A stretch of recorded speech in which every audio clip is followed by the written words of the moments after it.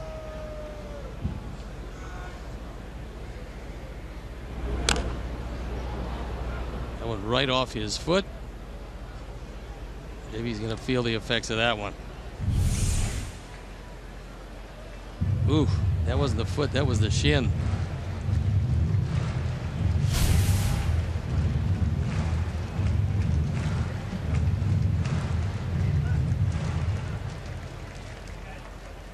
That's the reason why it's a 2-1 game. Or no, 2 for 3 with that solo home run. And it should be a 1-1 game as we gave them that run in the 3rd inning. A gift run.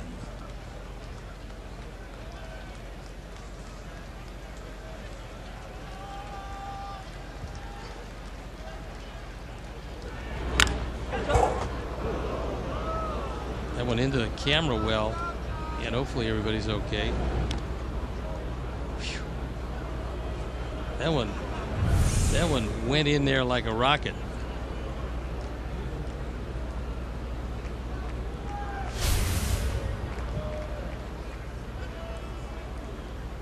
Pitch number 107 on the way. Nary a 1-2-3 inning through the first 6.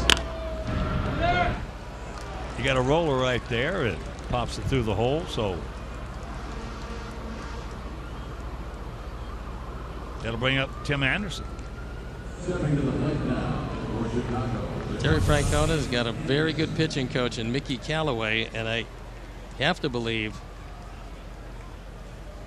they're not going to allow Kluber to go too much deeper into this one. There's a look at Mickey.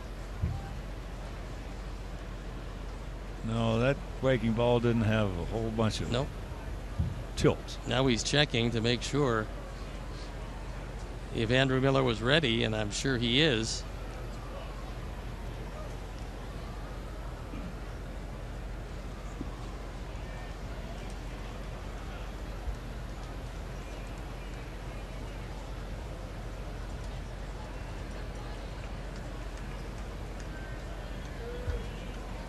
Tim has doubled and he has walked.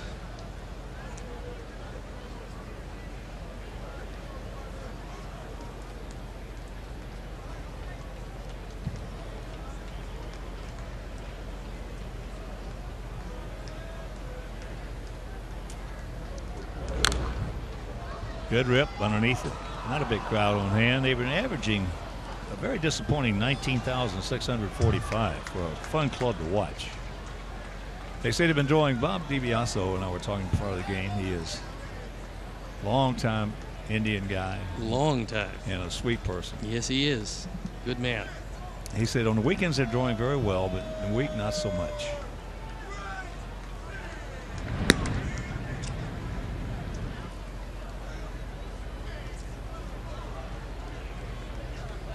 Bob is the Senior Vice President of Public Affairs.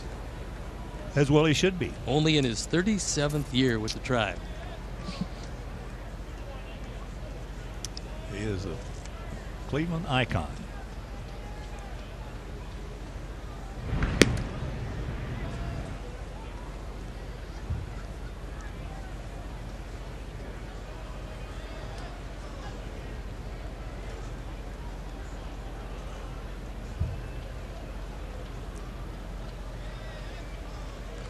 Two out, 0-1 to count. Good check. Boston leading Baltimore 3-0. That game in the bottom of the 7th. And Boston a combined no-hitter to this point.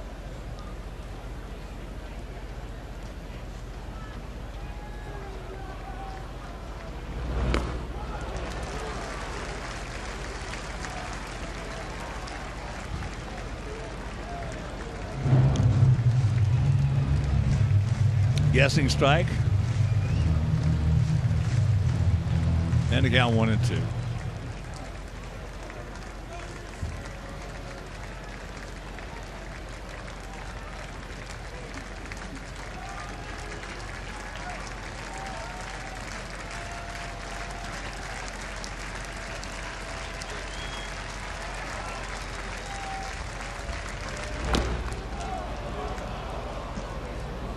Thought he could go out there again and get him to swing at it, but Tim checked it up. 2-2. Get a good jump and go, JB.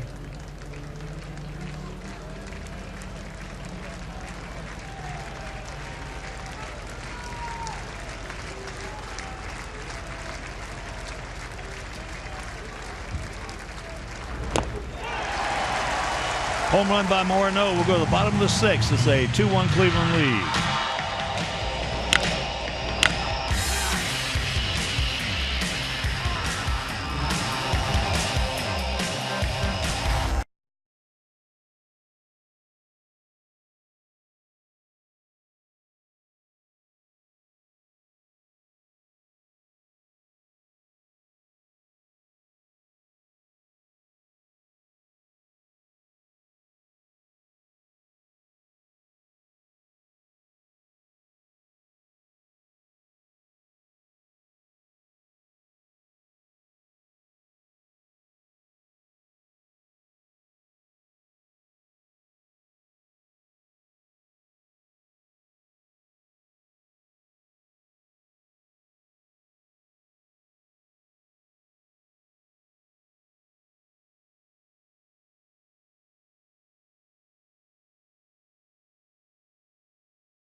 MLB.com Ballpark, the official U.S. Cellular Field app for your iPhone and Android smartphone, perfectly complements your trip to the ballpark with maps, concession guides, and more.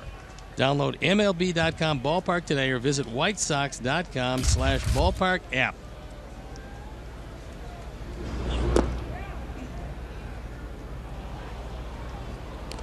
He did go 0-1. Santana is fouled out to Abreu.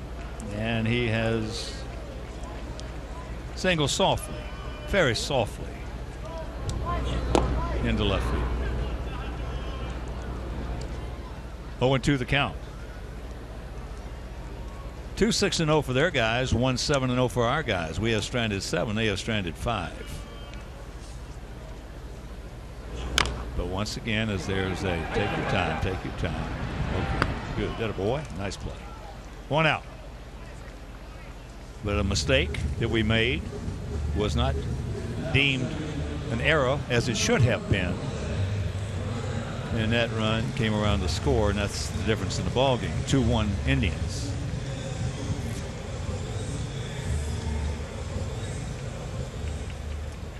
Ramirez has singled and hit into a 5-4 fielder's choice.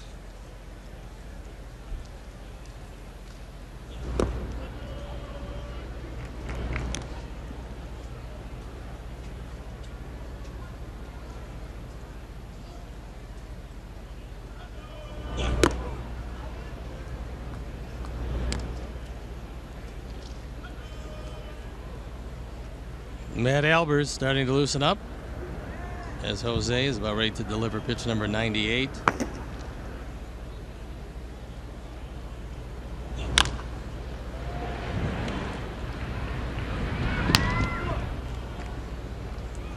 Two down. Time now for our T-Mobile greater coverage of baseball, and it is Rick Porcello, who's been brilliant at Fenway Park.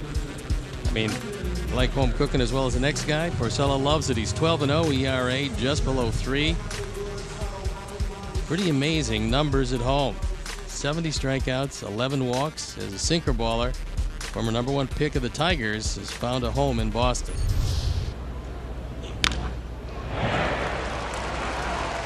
So Geyer,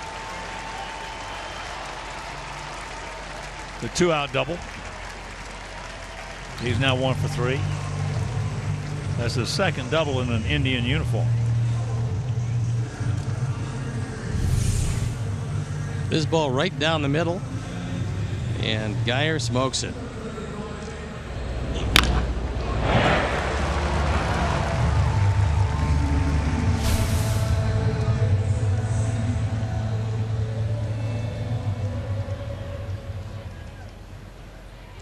Abraham Almonte going out 1 to 3 and walked.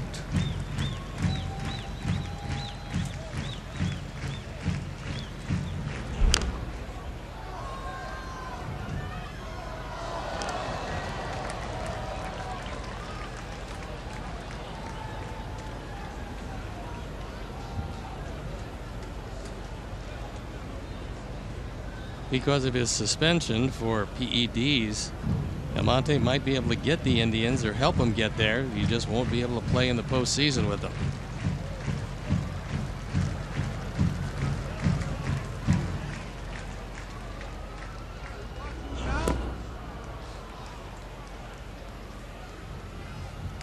Checking a couple of the scores for you. Yankees leading Toronto 6-1. That game in the top of the 6th in the Bronx. Dodgers 5, Phillies 2 in Philadelphia. Cubs leading Milwaukee 1-0, bottom of the 4th. They won the first game of that doubleheader, split doubleheader today, shutting Milwaukee out 4-0. High and wide. Top of the 8th in Detroit, 3-1 Kansas City.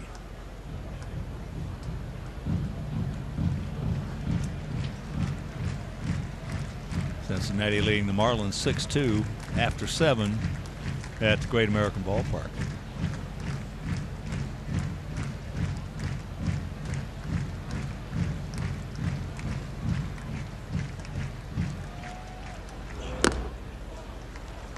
Another one high and wide, even to count at 2. 2 balls, 2 strikes, 2 out here in the Indian half of the 6th inning.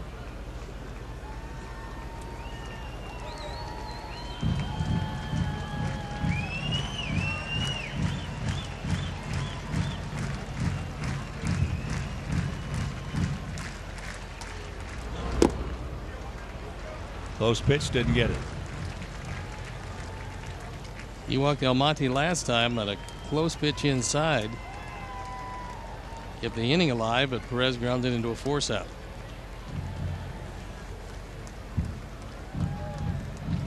Pretty unusual. Here we are, bottom of the 6th inning. And neither pitcher has thrown a 1-2-3 inning. Especially with these 2 pitchers. He gone. And we're into the 7th, trailing by 1.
For a half hour of Chicago baseball talk and a brand new edition of Bases Loaded. including team-by-team features, analysis, and more. Don't miss Bases Loaded tomorrow at 6:30 on CSN Chicago. Yeah, we got a new pitcher who's come in the ball game, and it is the recently acquired Andrew Miller. On for the 51st time. He's 6-1. As you can see, he has been a closer, successful 10 of 12. The ERA 156, 87 strikeouts in 52 innings. Terry Francona has said that he will use him anywhere in the ball game where he feels he's going to get him to the closer. So Cody Allen now will be in line to close if, in fact, the Indians are in position to do it.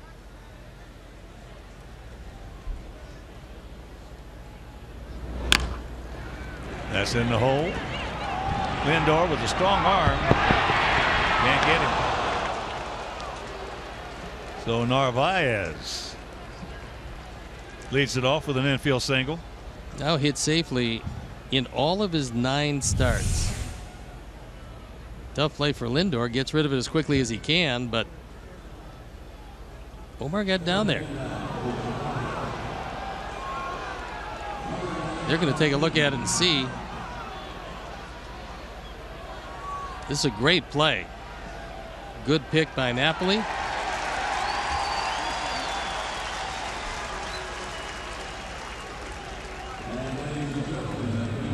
So they will check it out.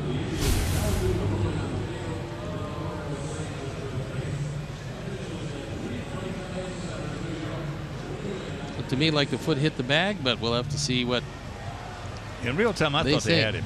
I thought they just did nip him.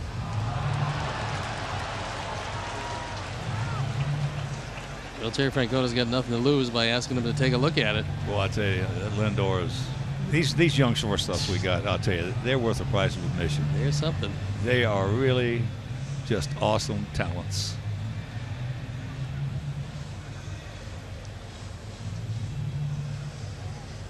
Bogarts, Correa, Lindor. Wow.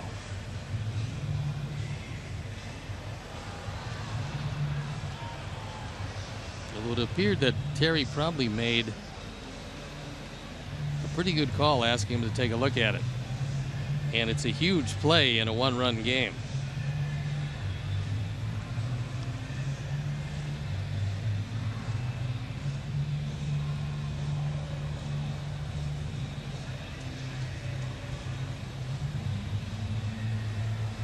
Well, I mean, it's awfully close, and he's out. Yeah, it looked like it in real time. What a play by Lindor.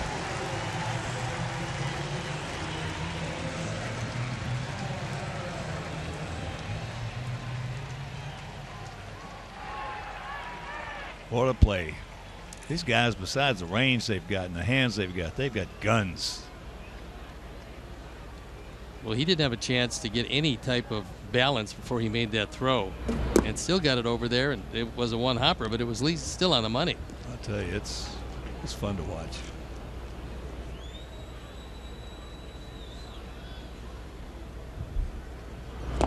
For anybody, especially guys like you and I, have been around for a while. Doesn't have a chance to plant.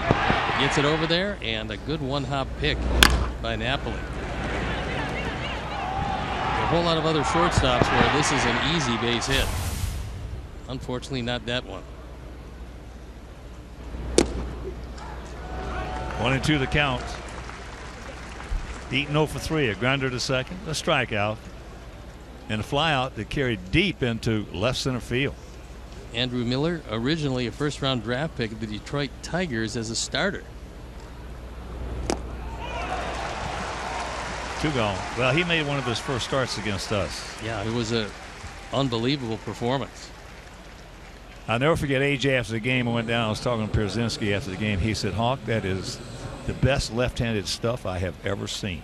He said it was right out of Nintendo. Well, 2007, that's when he was 5-5. And because he threw across his body drastically, there was a lot of people around Detroit felt that they would include him in a deal to the Florida Marlins.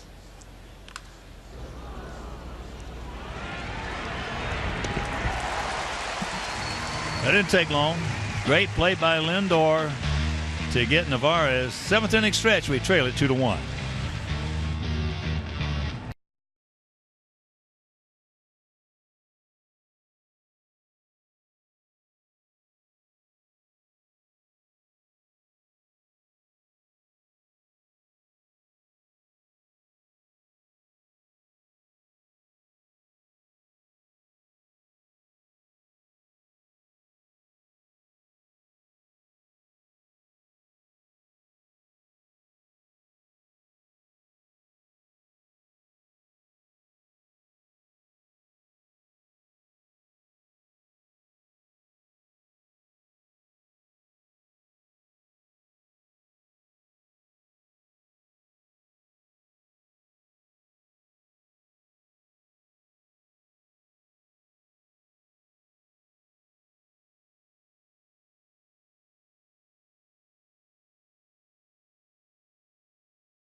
Taking view of U.S. Cellular Field from the First Merit Bank Stadium Club.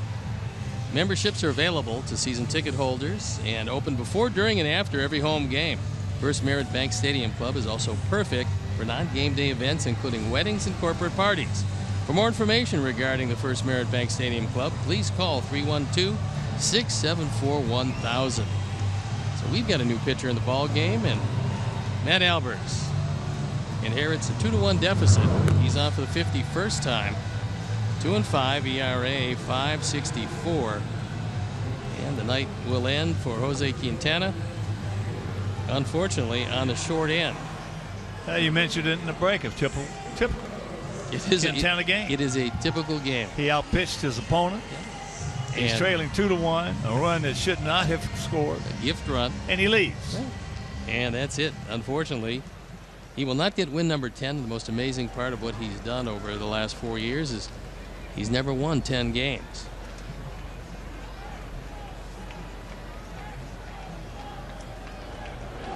Perez fakes the bunt, takes the ball. Well, we had two of the best, if you're just tuning in, getting home. Had two of the best in the game out there.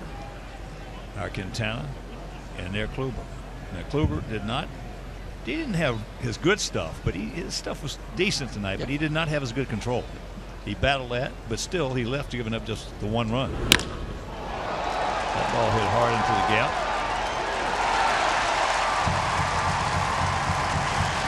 So the leadoff double.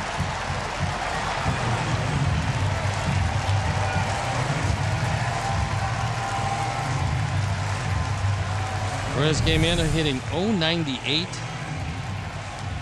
That tailing fastball. A lot of guys going to hit that pitch right hard. down the middle, and he cranks it. A lot of guys going to crush that pitch.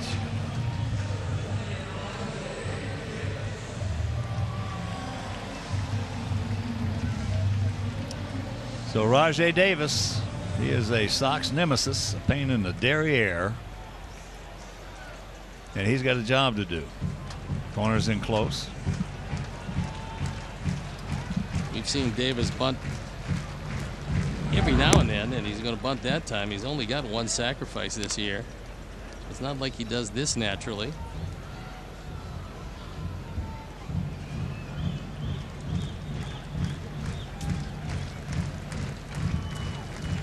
But if Terry lets him swing away, there's nobody home on the left side.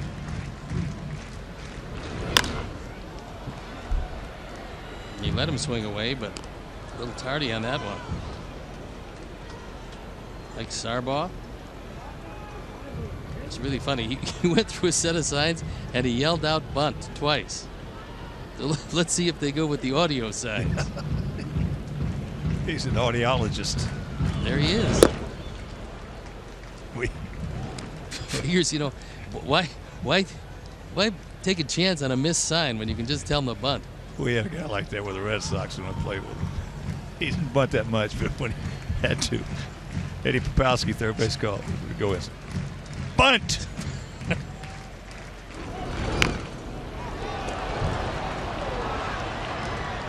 Lets it go. Foul ball.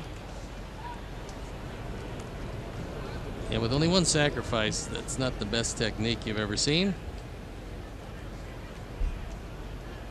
That guy for us on the Red Sox, his name was George Scott. Yeah, George probably didn't bunt too much. No, he didn't. That's the reason he didn't know what the bunt sign looked like.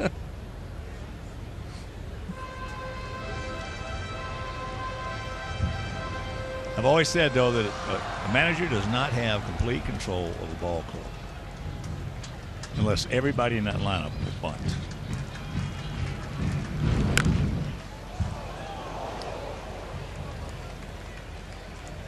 I don't care who it is. I saw something what Tony did with St. Louis. Yeah. I was watching the game. In the same ball game, Jim Edmonds bunted and Albert Pujols bunted. Yeah. They could both do it, and they both could do it well. Well, that's because they had to.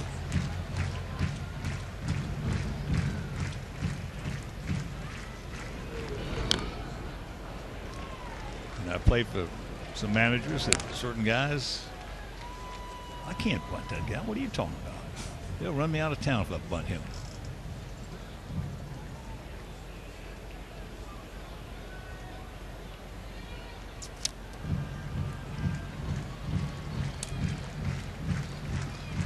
Two and two the count.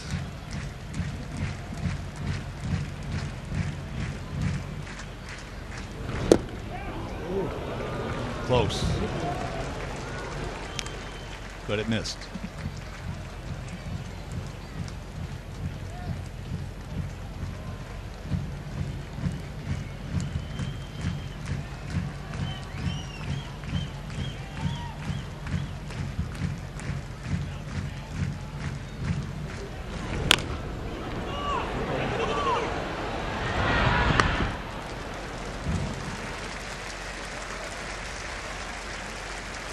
The swinging bunt accomplished what the sacrifice bunt couldn't, and that's move along Perez to third. He stops, but realizing that outfielder is not going to turn around and take a look for Tim Anderson to see if he's covering. Not with a bare hand pick. So here comes Robin. That's going to be it for Matt Albers, and he's going to walk off with an insurance run 90 feet away. So Dan Jennings starts to stroll in. We'll step out and be back after these messages.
Purchase a special ticket offer can join us in the morning to take selfies with select White Sox players. To purchase these special ticket packs, please visit whitesox.com/selfie Sunday.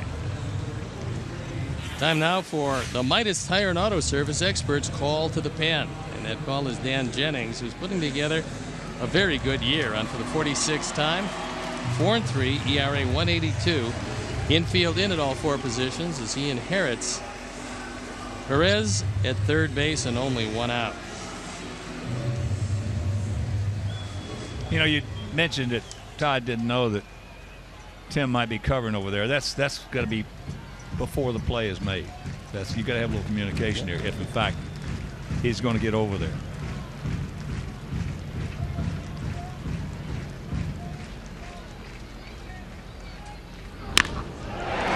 It's 3-1. First ball fastball, and Dan tried to throw it inside. Kipnis sat, waited for it, and hit the daylights out of it, driving in his 66th run of the year on his 3rd hit of the night. Jason has always been very good against the Sox. He's a good player. He is a good player. You know, getting but play though, on that particular play wouldn't have made any difference anyway because he was going to go to first. No, well, the bare hand pick, you're not going to do it. No. But here is Lindor, 1 for 3, an RBI double in the first inning.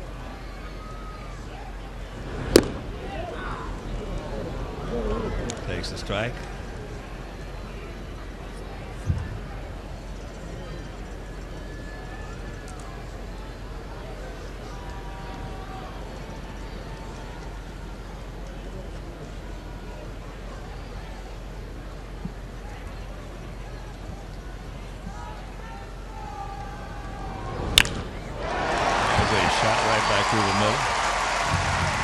Youngster just 22 years old and already a star.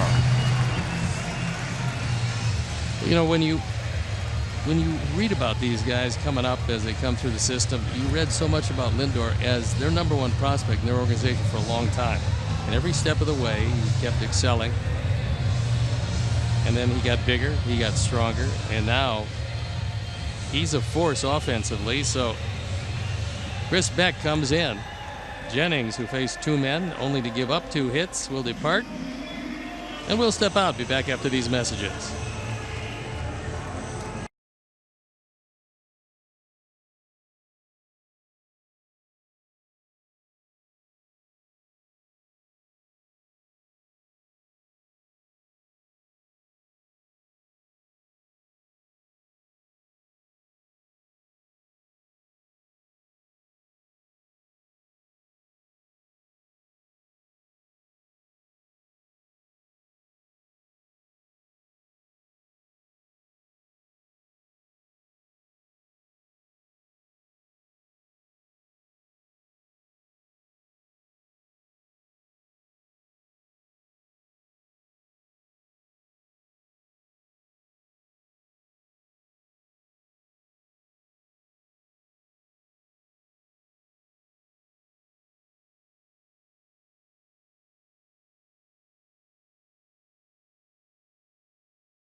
With rates at all-time lows. Don't wait. Lock in your low rate today with eClick Lending. You never pay lending fees. Point, click, save, eClick Lending.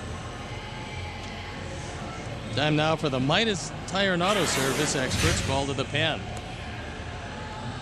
And it is hard-throwing right-hander Chris Beck. On for the 8th time. He does have a win. And his ERA, 6.75.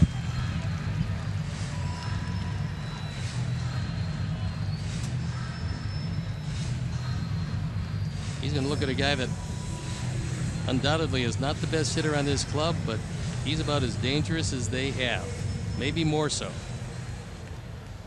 You know, you were touching on Lindor coming up through the system all the way. Yeah. Well, that's one of your strong points, Tony, is the fact that I remember with Correa, you told me about him 2 years before he got up here. With Lindor, you told me about him a year and a half before he got up here. Well, I think it's fun to take a look at the young guys, especially now in the era we broadcast in, when these teams are bringing such talented guys through the system. And you can pretty much, I live in Arizona, you look at the Arizona Fall League, and although the Fall League has changed because now a lot of teams won't send their better young arms because they're so intent on limiting innings. So what you find now in the Arizona Fall League is you find guys coming back from injury or guys that for whatever reason don't have as many innings. It's not the better pitchers, but you do see the better hitters. And it's really great to see all the teams, all 30 teams in Arizona with all their young hitters that they bring. Oh, we're going to hit better against that kind of pitcher. There is no doubt.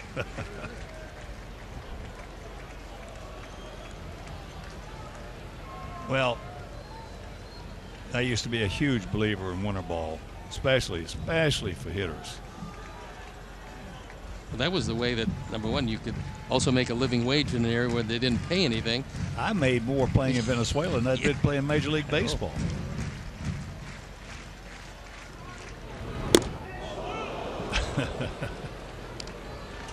Napoli, a big hack. He's 1 for 3 with an RBI single. Yeah, but the thing you got to be so careful today at that level about, as you mentioned, that don't send your big arms and best pitchers to that ball league. Minor league managers, for the most part, are no different than anybody else. They're trying to get ahead in their life. They got families. They're trying to make more money. They're trying to get ahead. And you just can't take a chance on a guy having a guy with a big young arm, say he's a closer or a reliever in the minor leagues, and letting him use it too much. You can't do that. I remember watching Aaron Wainwright in the fall league when he was just coming back from an injury. He had surgery, and I remember watching that big slow curveball. At the time it was slow because he hadn't recovered from the surgery yet, and then of course he went on, before getting hurt a few more times, he went on as one of the better pitchers around for St. Louis. These days things aren't working out quite as well for him, but that's what they send down there now. 1-2 the count. Back. 6-5. He can pitch up there if he can learn how to get a changeup over. Something off speed, split, change, whatever. But for him to go hard on everything, he got to be pinpoint. Yeah, especially I was going to say when the heart is 94. Yeah, if he's got good change, circle, whatever, or a splitter, that 94 becomes 96, 97.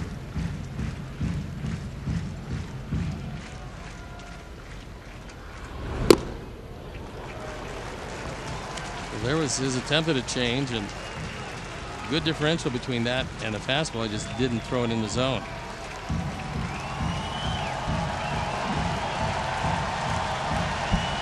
Two on, one out.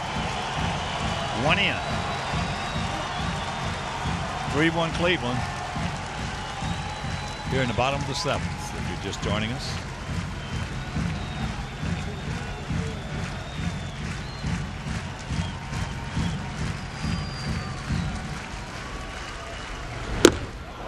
Big on.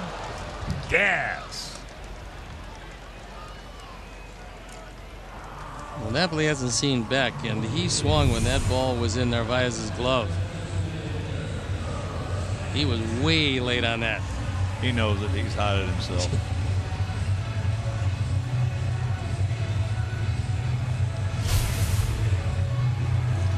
Quintana will turn around to hit from the left side, which is his power side. 22 of the 25 home runs have come as a left-hand hitter.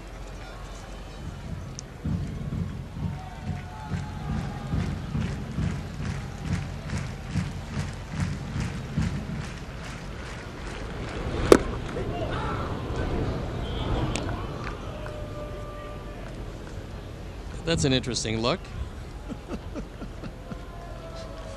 Haven't seen that style for a bit. No.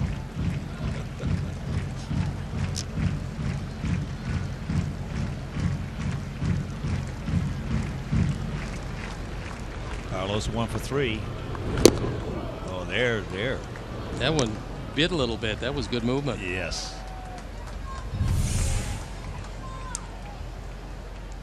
Had him well out in front of this one as this dives out of the zone. If he can learn how to throw that, especially when he's behind the count. 2-0, 3-1, even 3-2, that he can pitch up here.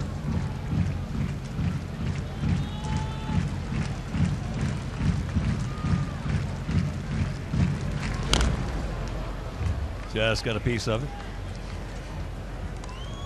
So he's going fastball, change, slider to Santana. 3 different pitches on 3 successive pitches.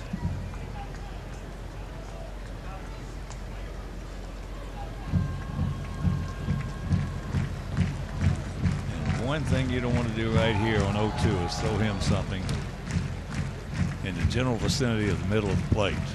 No, that's one. He's a strong guy. Wants a high fastball. And he got it there. Good 0-2 pitch. Make it tantalizing, but not a strike.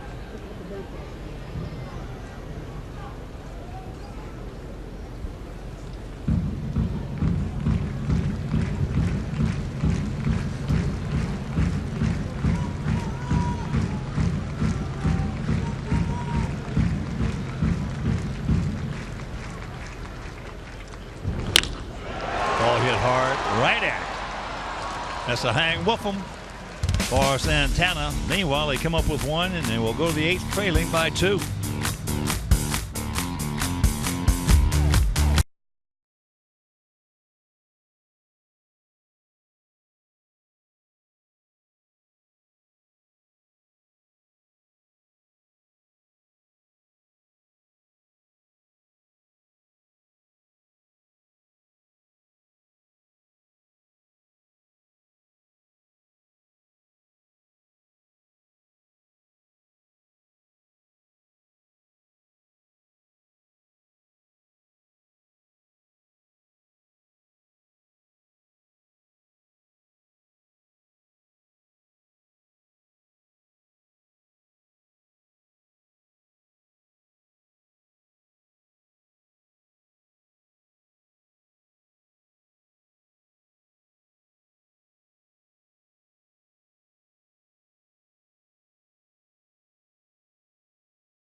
Road trip and this series with the Tribe tomorrow, Thursday night, and then it's home for a prolonged homestand starting with the Oakland Athletics on Friday, Saturday, and a day game on Sunday.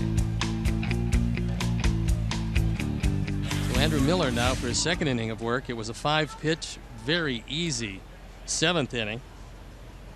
Terry Francona using him for his 2nd inning. And here's Cabrera. He's 1 for 3. Had a double back in the 1st inning as he takes strike 1. Indians have Andrew Miller for 2 more years after this year. So although they gave up a terrific prospect,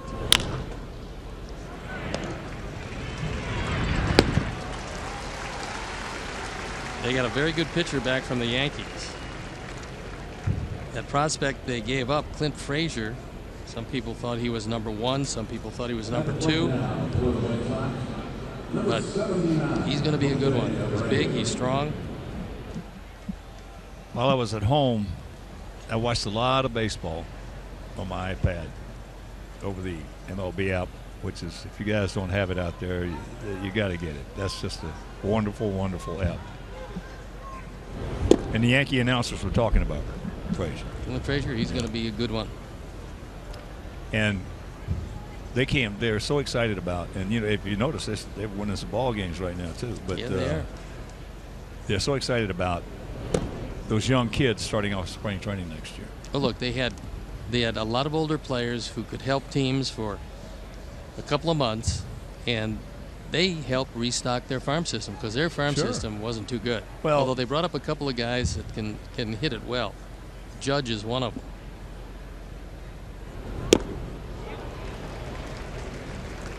Breaking ball down and in, no chance. But, well, Brian Cashman and Girardi got their wish, finally. Rebuild. Exactly right. And send the old guys off. A-Rod gone. Teixeira says this is going to be his last. In fact, he turned down a trade.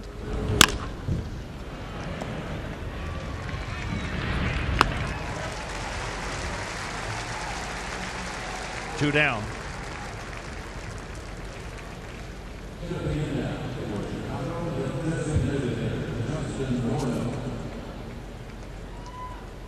Yeah, kind of amazing. Mark Teixeira, who's been there before, decided he didn't want to go anyplace else. He was a 10-5 year man, so he had the right of refusal. He told Brian Cashman, "Don't trade me because I'm not going."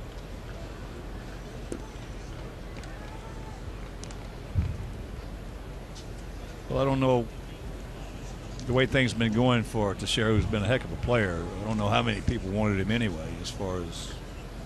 I'll tell you who was interested because they lost Giancarlo Stanton was Miami. They inquired as to his availability. Yeah, but he's got to be able to play. That's the thing. Yeah, if he can't does. play. There's no DH down there. No.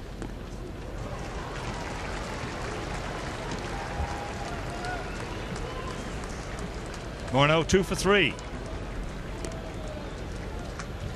Steve's picked a click.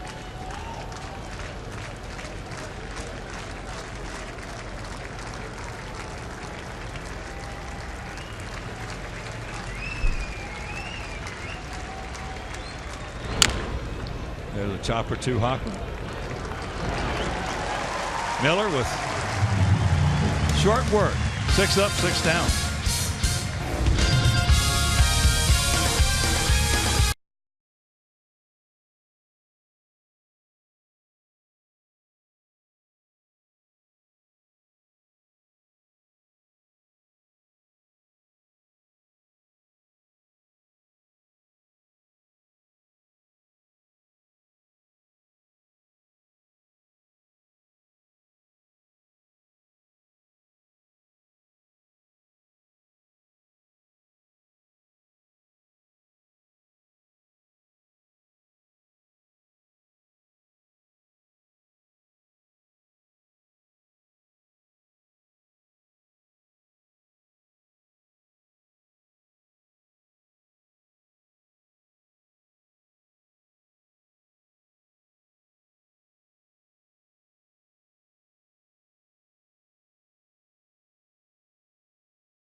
Hi there, Chuck. Thank you, buddy.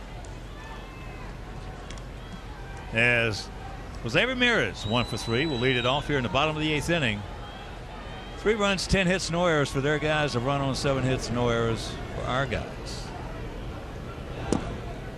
And if you're just joining us, once again, Jose Quintana with a quality start. 6 innings, 2 runs. Only 1 should have been earned. The other was a gift run. There's a Right to the bag, 1 out. We'll bring up Geyer, who's 1 for 3, a double.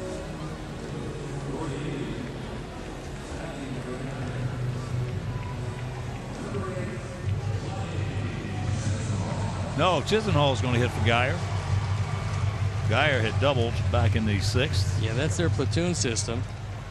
Chisenhall hits righties pretty well, and we've seen Geyer hit lefties.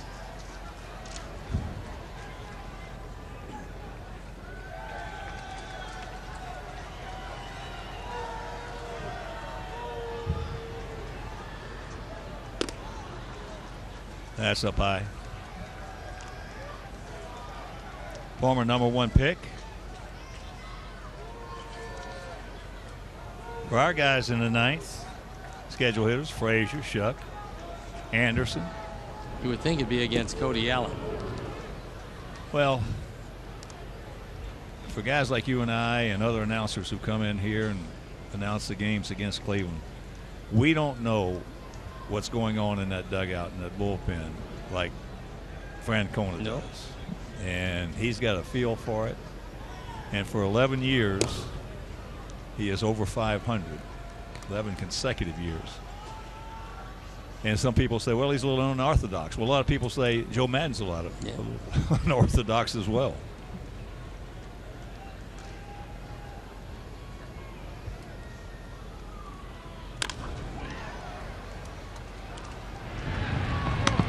So Chisenhall's retired. With MLB.TV Premium, the #1 live streaming sports service, watch every out-of-market game live on HD on over 400 supported devices. It includes a free subscription to @Bat Premium, the #1 app for live baseball. Blackout and other restrictions apply, so visit MLB.TV for details. And that's why the way baseball is going, as far as a lot of front offices, we're hearing more and more stories about managers having the lineup sent down for them every day. Yeah, Terry's not going to be one of those guys. No, he will not be one of those guys. You can book that down. Yeah, from what we heard, there's a great deal of communication that the front office will sit down with Terry and listen what he has to say in his evaluation of players. They use, like every other team, they use analytics in their front office, but Terry is more an old school type manager, along with his #1 guy, Brad Mills, who's standing next to him.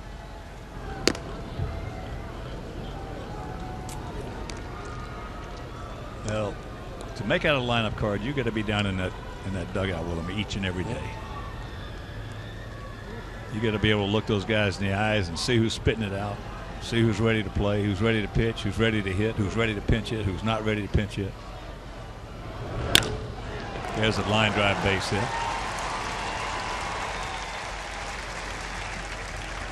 Almonte now 1 for 3.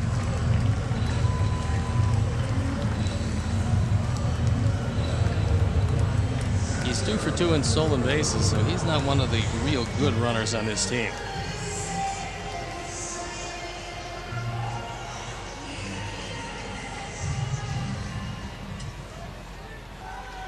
That situation, Steve, is not like unlike a catcher and a pitcher.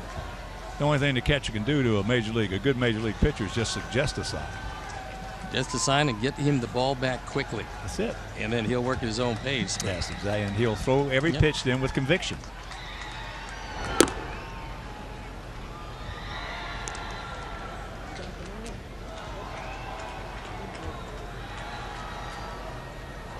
Perez had a big double last inning that led to the Kipnis base hit, which drove in the run.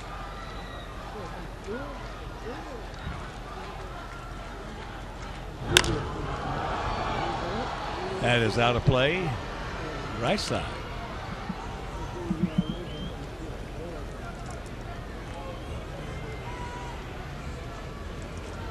Toronto trying to come back in that Yankee game. It is now 6-4 New York. Top of the 8th in the Bronx. Kansas City beat Detroit 6-1 at Comerica Park. Duffy 10-1 now.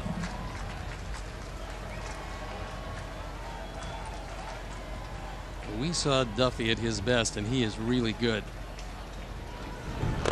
Well, Duffy always been one of my favorite young left-handed prospects. He just had to stay healthy. Yeah.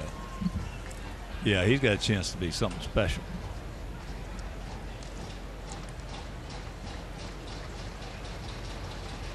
One and two the counts. Mustard, who has a wide lead in the races that they have in the middle of the ball game, finding his way to the fandom.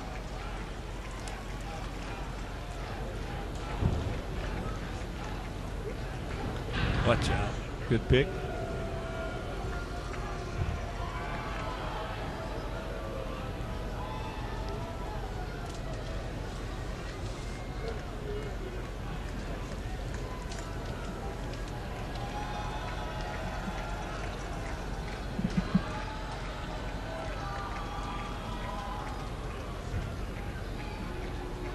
There he goes. Ball in the center field.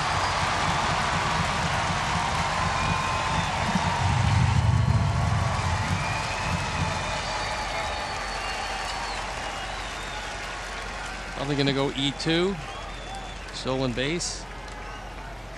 Monte now 3 for 3. Got a very good jump. He looks back to see if there's contact. Omar doing the best he can. It's a low breaking ball. Looked like it was a good throw. Yeah, it is E4, and that is the way it's supposed to go.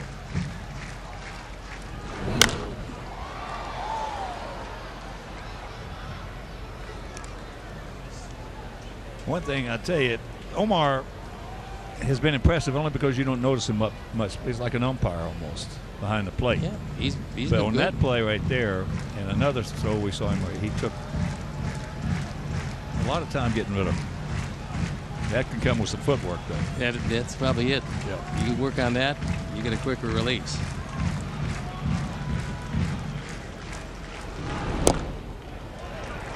That's low. But Omar Narvaez so far has been impressive.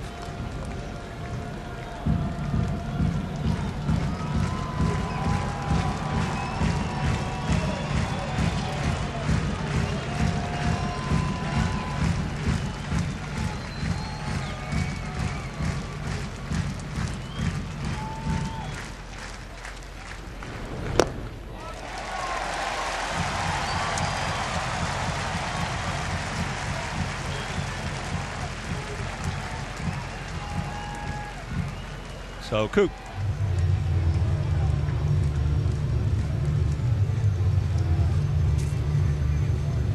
Rajay Davis will be the hitter with 2 on 2 out.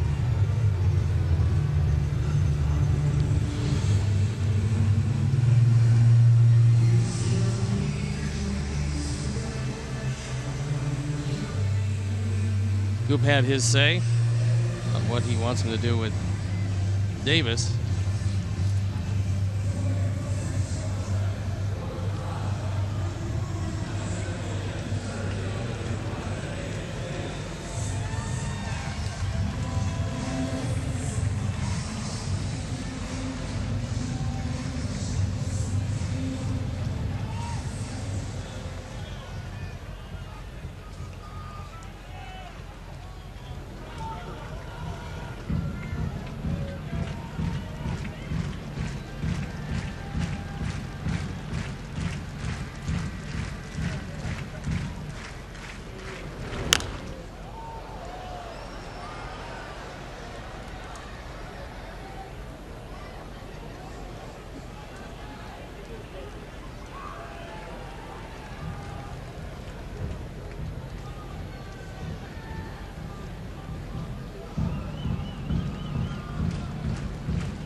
Two out, 0-1.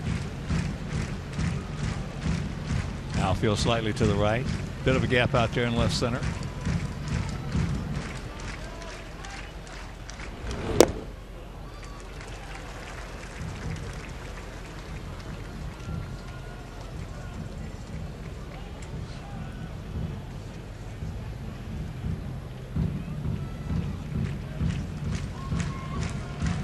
Tommy Kahnle starts to throw.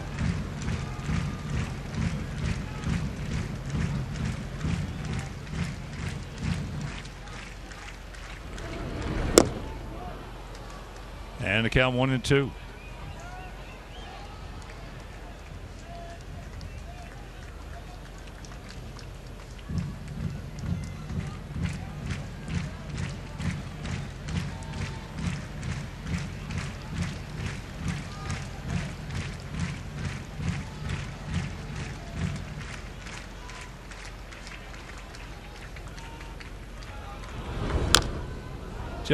Just got a piece of it.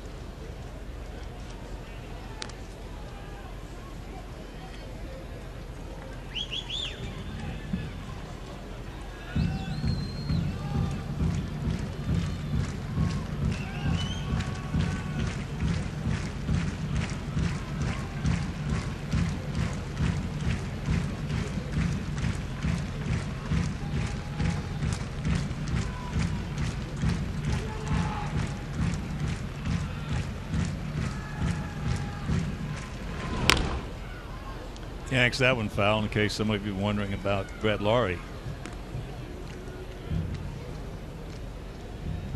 He's 5 for 12 in his rehab assignment down in Birmingham. Went 2 for 5 last night. That's a lot of energy that we have missed. Yep. He's having a pretty good year. Getting better. And getting better.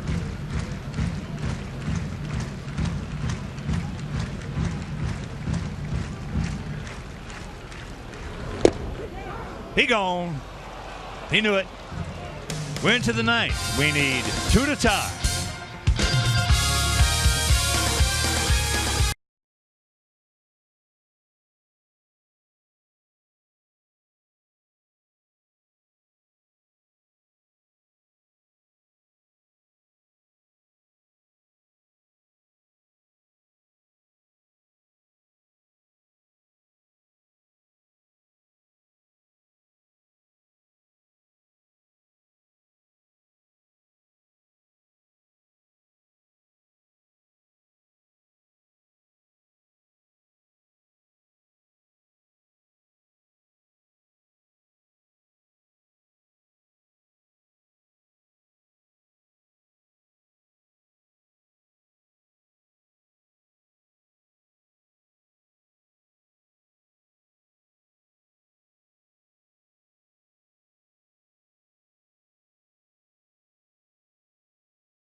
A home run, his 4th. And with that first White Sox run, E-Click Lending has donated $100 to the Pat Tillman Foundation, supporting military veterans and their families. And we got a new pitcher. It is Cody Allen. So Miller with a sparkling 3 up, 3 down, 2 straight innings, turns it over to Cody Allen for the 50th time. Yeah, it was a way he got 3 up, 3 down. Yeah, easy. Easy. So Allen on now, trying to secure his 23rd save. Lonnie Chisenhall stays in the game to play right field. Almonte shifts across. He's going to move to left field.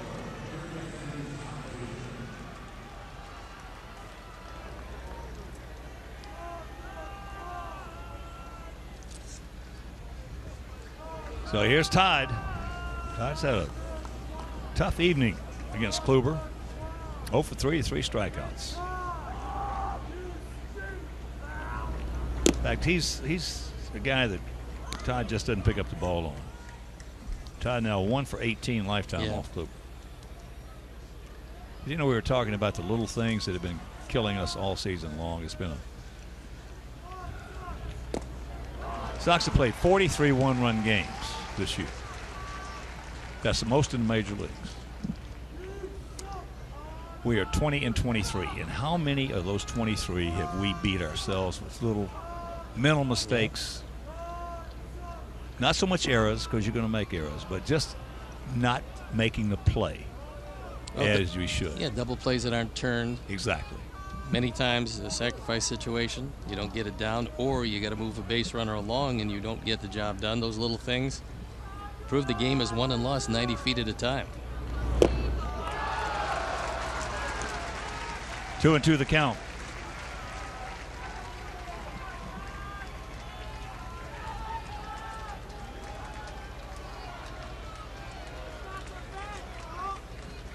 And 67 of our games of the 117 have been decided by 1 or 2 runs.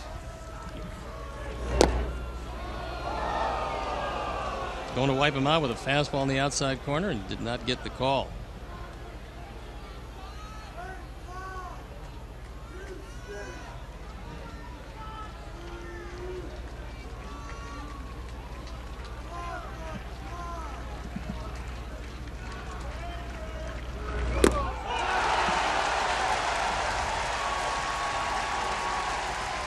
Just like we promised earlier in the game, it's Miller time, brought to you by Miller Lite, and here is our Miller moment.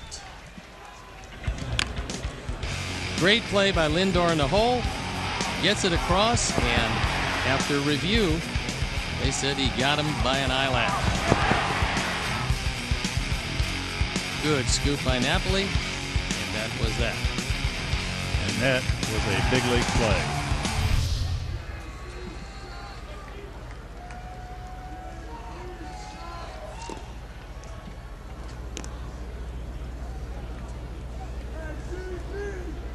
Chuck is 1 for 3.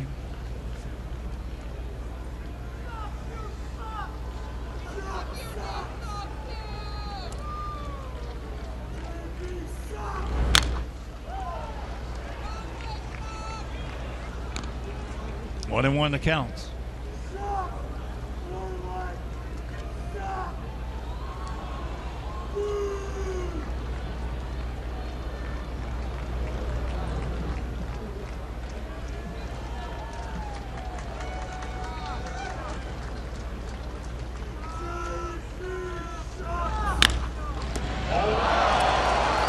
Nice play.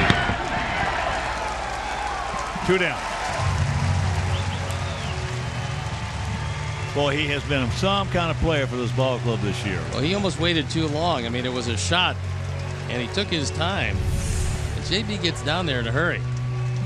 This is not an easy play. Took an extra step, but still beat him.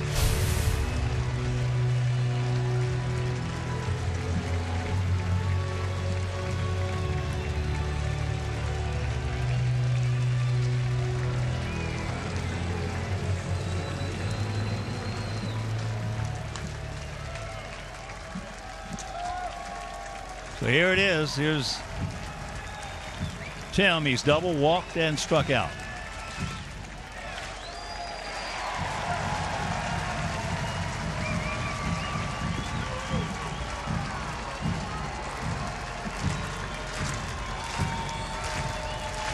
That last pitch was up and out of the zone, but he got the benefit of the call.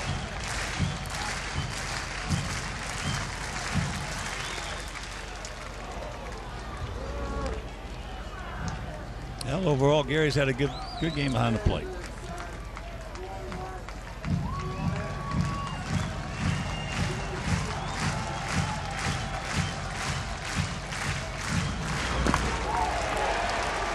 That was an outstanding curveball.